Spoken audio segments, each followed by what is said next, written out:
Bismillahirrahmanirrahim. Assalamu alaikum dear students. Today we have lecture number 2.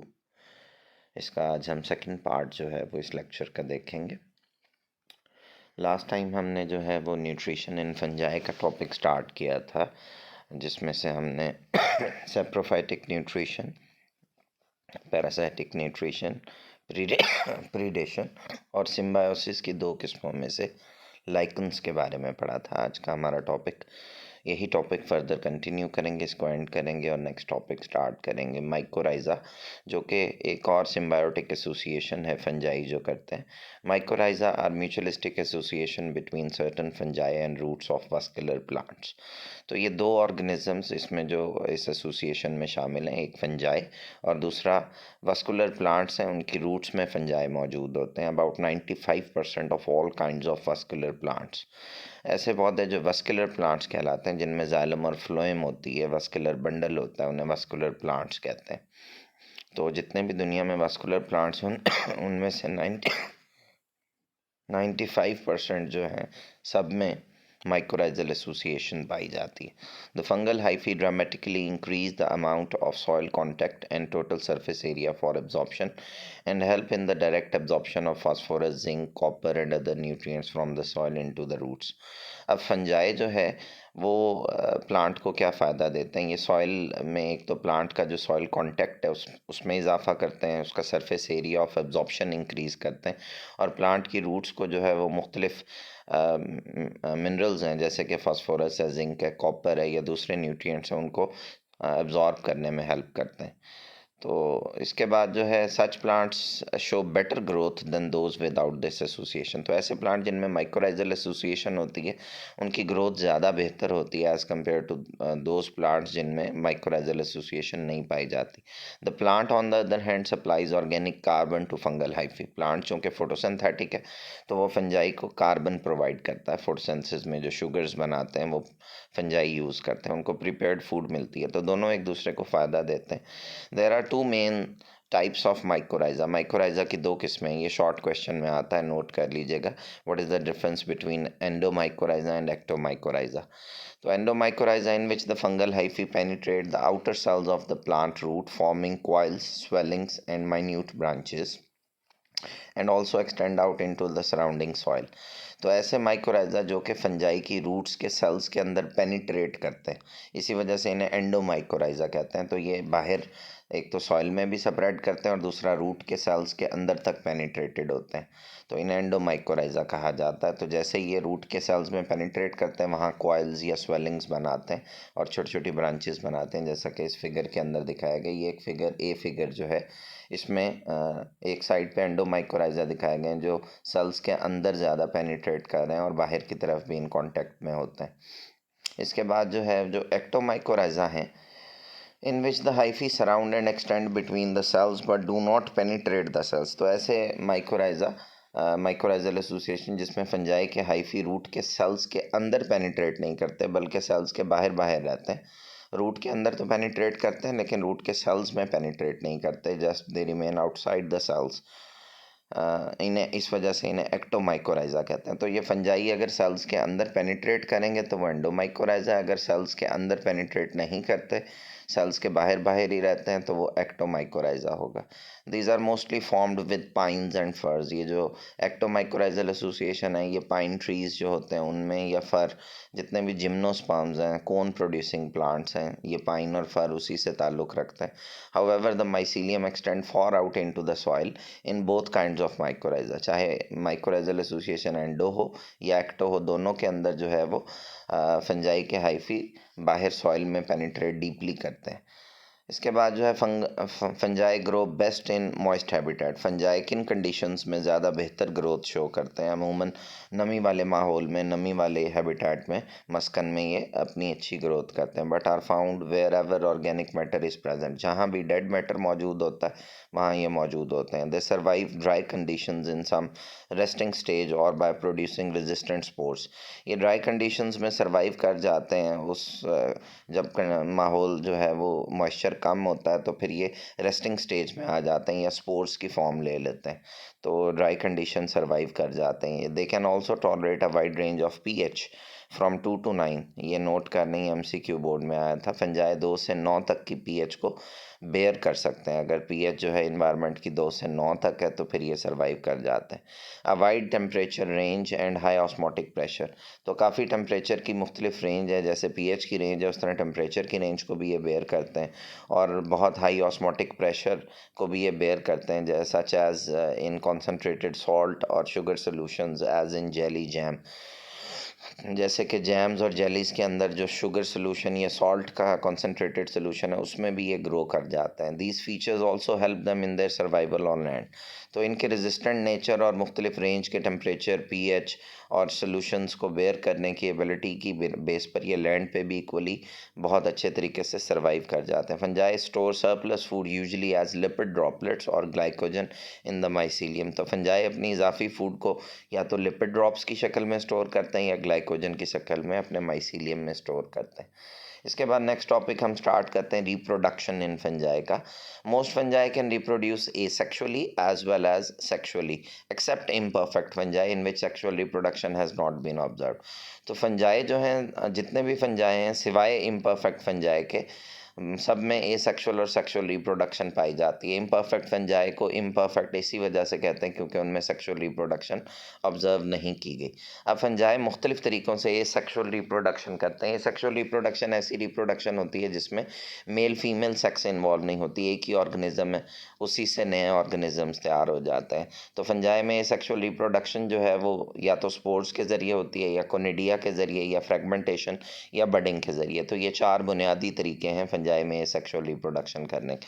अब इन चारों के बारे में हम बात करते हैं। Spores are produced inside the reproductive structures called sporangia. जैसा कि आप इस फिगर में देख सकते हैं, ये जो आपको ब्लैक कलर के ऊपर डॉट्स नज़र आ रहे हैं, ये फंजाई के हाइफी ऊपर वर्टिकल रेड कलर में शो हो रहे हैं। तो ये वर्टिकल हाइफी की टिप के ऊपर जो है सैक लाइक थैलीनुमा स्पोरेंजियम, एक को स्पोरेंजियम कहते हैं, ज़्यादा को स्पोरेंजिया, इनके अंदर स्पोर्स इस तरह के प्रोड्यूस होते हैं। स्पोर्स जो है वो डिस्पर्स होते हैं, किसी सूटेबल सबस्ट्रेट के ऊपर गिरते हैं, वहाँ जर्मिनेट करके नया माइसीलियम बनाते हैं। माइसीलियम मैच्योर होता है तो फिर वंस अगेन वो स्पोर्स बनाता है। तो ये स्पोर्स का तरीका है। Spores are produced inside the reproductive structures called sporangia. Spores reproductive structures में बनते हैं जिन्हें स्पोरेंजिया कहते हैं, which are cut off from the hyphae by complete septa. तो ये जो ऊपर आप सॉरी स्पोरेंजियम देख रहे हैं, ये स्पोरेंजियम बाकी हाइफी से सेप्टा के ज़रिए कट ऑफ होते हैं, और ये सेप्टा कंप्लीट सेप्टा होते हैं, इनमें कोई पोर नहीं होता। स्पोर्स में भी प्रोड्यूस्ड बाय सेक्सुअल और एसेक्सुअल प्रोसेस। स्पोर्स सेक्सुअल तरीके से भी बनते हैं, एसेक्सुअल तरीके, जो एसेक्सुअल तरीके से बनते हैं उन्हें एसेक्सुअल स्पोर्स कहा जाता है। सेक्सुअल स्पोर्स के बारे में आगे हम बात करेंगे। स्पोर्स हैप्लॉइड होते हैं, नॉन मोटाइल होते हैं, and they do not need water for their dispersal. एक तो ये हैप्लॉइड है, इनमें नंबर ऑफ क्रोमोसोम है, ये मोटाइल नहीं होते, इनको पानी की ज़रूरत नहीं होती for their dispersal. They are small, ये छोटे होते हैं, and produced in very large number, ये बहुत ज़्यादा तादाद में बनते हैं, एंड डिस्पर्स्ड बाय विंड, और ये हवा के ज़रिए एक जगह से दूसरी जगह जाते हैं टू ग्रेट डिस्टेंसेस, काफ़ी फासलों पर, and cause wide distribution of many kinds of fungi. तो इस तरह से फंजाई एक जगह से दूसरी जगह फैलते हैं, डिस्ट्रीब्यूट होते हैं। यहाँ तक कि वो फंजाई भी जो कि प्लांट पैथोजेंस होते हैं, जो पौधों में बीमारियाँ पैदा करते हैं। One spores land in a suitable place, जब स्पोर्स किसी मौजूद जगह पे गिरते हैं, दे जर्मिनेट, वो जर्मिनेट करते हैं, giving rise to new fungal hyphae, नए हाइफी बनाते हैं। Spores may also be dispersed by insects. Spores कुछ विंड के ज़रिए डिस्पर्स होते हैं, कुछ इंसेक्ट्स के ज़रिए भी डिस्पर्स हो सकते हैं, एंड अदर स्मॉल एनिमल्स, दूसरे एनिमल्स के ज़रिए, या रेन स्प्लैशेस के ज़रिए। रेन स्प्लैशेस में वो पानी का इस्तेमाल नहीं करते। पानी जब किसी जगह गिरता है, बारिश का पानी, तो वहाँ अगर स्पोर्स होंगे तो पानी के स्प्लैश की वजह से जो है वो डिस्पर्स हो जाते हैं। स्पोर्स आर अदरवाइज़ फंजाई पानी की वजह से स्पोर्स जो होते हैं इनके वो ख़राब हो जाते हैं, वो डिस्पर्सल वाटर के ज़रिए नहीं होती। तो मुख्तलिफ़ तरीके हैं, मेन तरीका इनमें डिस्पर्सल का विंड है, इसके अलावा या इंसेक्ट्स हैं, या एनिमल्स हैं, या रेन के स्प्लैशेस हैं। Spores are a common means of reproduction in fungi. तो फंजाई ज़्यादातर दुनिया में जो पाए जाते हैं वो स्पोर्स प्रोड्यूस करते हैं। इसके बाद दूसरा तरीका है सेक्सुअल रिप्रोडक्शन का, कोनिडिया। कोनिडिया, एक को कोनिडियम कहते हैं। They are non motile asexual spores, ये भी नॉन मोटाइल होते हैं स्पोर्स की तरह, और ये भी एसेक्सुअल स्पोर्स ही हैं, which are cut off at the end of modified hyphae called कोनिडियोफोर्स।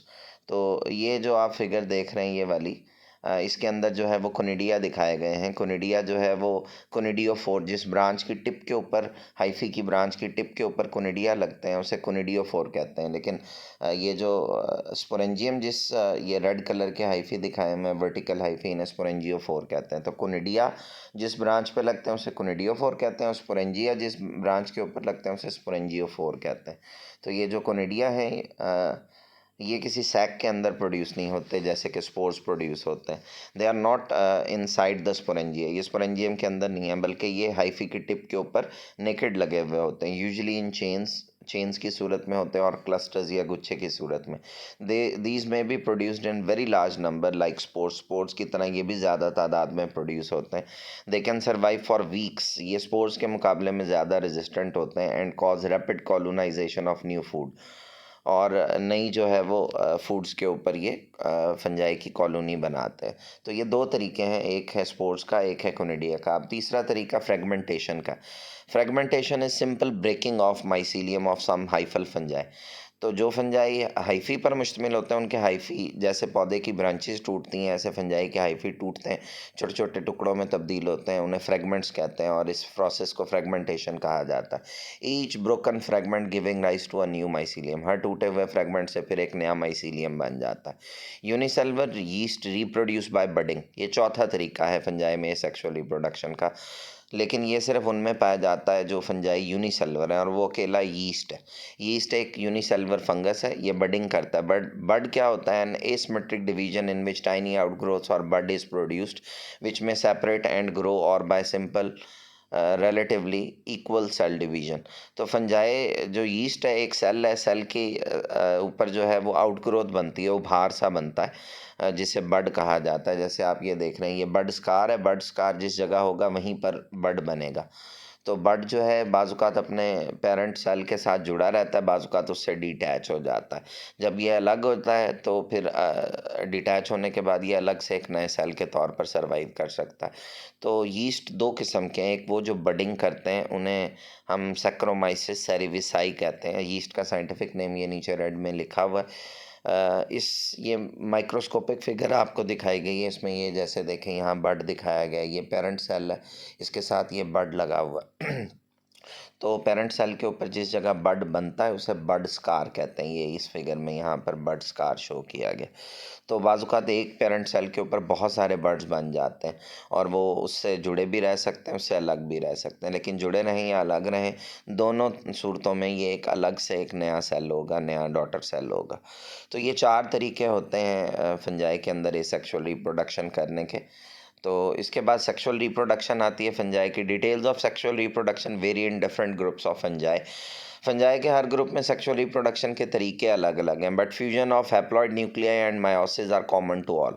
याद रखें, फंजाई में जब रिप्रोडक्शन होगी तो उसमें न्यूक्लियाई का सबसे पहला स्टेप होता है, न्यूक्लियाई फ्यूज़ होते हैं। न्यूक्लियाई जब फ्यूज़ होंगे, जाइगोट बनेगा, तो फिर उसमें मायोसिस होती है। ये 2 स्टेप ज़रूर होने हैं। एक न्यूक्लियाई का फ्यूज़ होना जिसे कैरियोगेमी कहते हैं, और उसके बाद जो है वो मायोसिस का होना। अब 3 स्टेप्स इसके याद रखें सेक्सुअल रिप्रोडक्शन में। Man fungi reproduce sexually hyphae of 2 genetically different but compatible mating types come together. 2 मुख्तलिफ फंजाई जो जेनेटिकली डिफरेंट होंगे वो उनके हाइफी एक दूसरे के करीब आएंगे। देयर साइटोप्लाज्म फ्यूज़, सबसे पहले उनका साइटोप्लाज्म फ्यूज़ करेगा। साइटोप्लाज्म के फ्यूज़ करने को प्लाज्मोगेमी कहा जाता है। ये आप देख सकते हैं यहाँ पर प्लाज्मोगेमी लिखा हुआ है। Plasmogamy is the fusion of cytoplasm. उसके बाद जो है फॉलोड बाय न्यूक्लियर फ्यूजन, इसके बाद न्यूक्लियस फ्यूज़ करते हैं। दोनों हाइफी के न्यूक्लियाई जो हैं आपस में फ्यूज़ कर जाते हैं। न्यूक्लियाई के फ्यूज़ करने को कैरियोगेमी कहा जाता है। तो इन 2 of 3 main groups of fungi, fungi के टोटल तो 4 ग्रुप्स आपके सिलेबस में दिए गए हैं, उनमें से जो 3 हैं वो बुनियादी ग्रुप्स हैं, बेसिडियोमाइसीट्स और एस्कोमाइसीट्स, और एक है ज़ाइगोमाइसीट्स। इन 3 मेन ग्रुप्स में से इन 2 ग्रुप्स में, बेसिडी और एस्कोमाइसीट्स में, fusion of nuclei does not take place immediately after fusion of cytoplasm. यानी पहले साइटोप्लाज्म फ्यूज़ करेगा, उसके फ़ौरन बाद न्यूक्लियस की फ्यूजन नहीं होगी, कैरियोगेमी नहीं होगी, प्लाज्मोगेमी होगी। उसके बाद एक और स्टेज आती है कैरियोगेमी से पहले प्लाज्मोगेमी हो जाएगी, फिर अगली स्टेज आएगी, instead the two genetic types of haploid nuclei from two individuals may को एग्जिस्ट। तो न्यूक्लियाई इकट्ठे तो हो जाएंगे लेकिन फ्यूज़ नहीं करेंगे। तो इस स्टेज पे जो माइसीलियम है वो डाइकैरियोटिक हो जाता है और इस अमल को डाइकैरियोटाइजेशन कहते हैं। ये सिर्फ बेसिडियोमाइसीट और एस्कोमाइसीट्स में होता है। प्लाज्मोगेमी होगी, फिर उसके बाद डाइकैरियोटाइजेशन होगी। डाइकैरियोटाइजेशन का सादा लफ्ज़ों में मतलब है दोनों हाइफी के न्यूक्लियाई का एक दूसरे के करीब आ जाना लेकिन फ्यूज़ ना करना। इसे डाइकैरी माइसीलियम डाइकैरियोटिक हो जाता है and divide in the same hyphae for most of the life of the fungus। तो ये न्यूक्लियाई सिर्फ इकट्ठे होंगे, फ्यूज़ नहीं करेंगे। Such a fungal hyphae cell having two nuclei और different genetic types is a dikaryotic, also heterokaryotic hyphal cell भी इसे कह सकते हैं।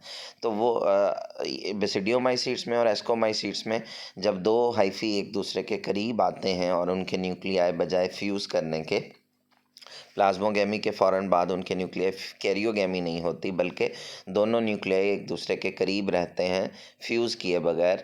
इस स्टेज को हम डाइकैरियोटिक स्टेज कहते हैं। तो ये सिर्फ फंजाई के दो ग्रुप्स में होती है, बेसिडियोमाइसीट्स और ascomycetes. Different groups of fungi produce different types of haploid sexual spores. तो जैसे मैंने आपको बताया कि एसेक्सुअल रिप्रोडक्शन में भी स्पोर्स बनते हैं, वो एसेक्सुअल स्पोर्स होते हैं। लेकिन जब सेक्सुअल रिप्रोडक्शन होगी तो डिफरेंट फंजाई के ग्रुप डिफरेंट टाइप के सेक्सुअल स्पोर्स बनाते हैं। जैसे बेसिडियोमाइसीट्स का ग्रुप है, उसमें जो सेक्सुअल स्पोर है उसे बेसिडियोस्पोर कहते हैं। इसी तरह एस्कोमाइसीट्स में एस्कोस्पोर बनते हैं subsequent upon meiosis in zygote. और इसके बाद मायोसिस का अमल जो है वो होता है इसी स्पोर के अंदर। दी स्पोर्स में be produced by there characteristic structure और फुटिंग। जैसे कि मैंने स्पोर्स का बताया था वो स्पोरेंजियम में बनते हैं, इस तरह बेसिडियोस्पोर जिस बॉडी के अंदर स्ट्रक्चर में बनते हैं उसे बेसिडियोकार्प कहा जाता है, बेसिडिया कार्प या बेसिडियोकार्प कहते हैं। इसी तरह एस्को स्पोर्स जिस स्ट्रक्चर में बनते हैं उसे एसाई या एस्कोकार्प कहा जाता है। तो ये सेक्सुअल स्ट्रक्चर्स हैं, रिप्रोडक्टिव स्ट्रक्चर्स हैं, इन्हें फ्रूटिंग बॉडीज़ भी कहते हैं। इनके अंदर सेक्सुअल स्पोर्स प्रोड्यूस होते हैं। तो फंजाई में सेक्सुअल रिप्रोडक्शन में 3 स्टेजेस मस्ट हैं। एक चौथी स्टेज सिर्फ बेसिडियोमाइसीट और एस्कोमाइसीट में होती है। सबसे पहले होगी प्लाज्मोगेमी, फिर होगी कैरियोगेमी और उसके बाद मायोसिस। लेकिन बेसिडियो में और एस्को में 4 स्टेजेस होती हैं। प्लाज्मोगेमी, फिर डाइकैरियोटिक स्टेज आती है, फिर कैरियोगेमी होती है और फिर मायोसिस का अमल जो है वो होता है। तो ये इनका सेक्सुअल रिप्रोडक्शन। तो फंजाई का ये जो टॉपिक है ए सेक्सुअल और सेक्सुअल रिप्रोडक्शन, ये हर लिहाज से इंपॉर्टेंट है। शॉर्ट क्वेश्चन या लॉन्ग क्वेश्चन में भी ये बोर्ड के पेपर में आ चुका है, इसमें से एमसीक्यूज़ भी आ जाते हैं। तो आप लोगों के असाइनमेंट जो है वो एक तो आप लोगों ने माइकोराइज़ा जो है इसमें एक्टो और एंडोमाइकोराइज़ा इन दोनों का डिफरेंस याद करना है और ये डायग्राम इसकी करनी है आप लोगों ने। इसके अलावा जो है वो आप लोगों के असाइनमेंट में ये पूरा टॉपिक एसेक्सुअल और सेक्सुअल रिप्रोडक्शन का इन डिटेल आपने याद करना है लॉन्ग क्वेश्चन के पॉइंट ऑफ व्यू से, और इसको राइट करना ही आपकी assignment. That's all for today. Stay safe and healthy. Allah हाफिज़।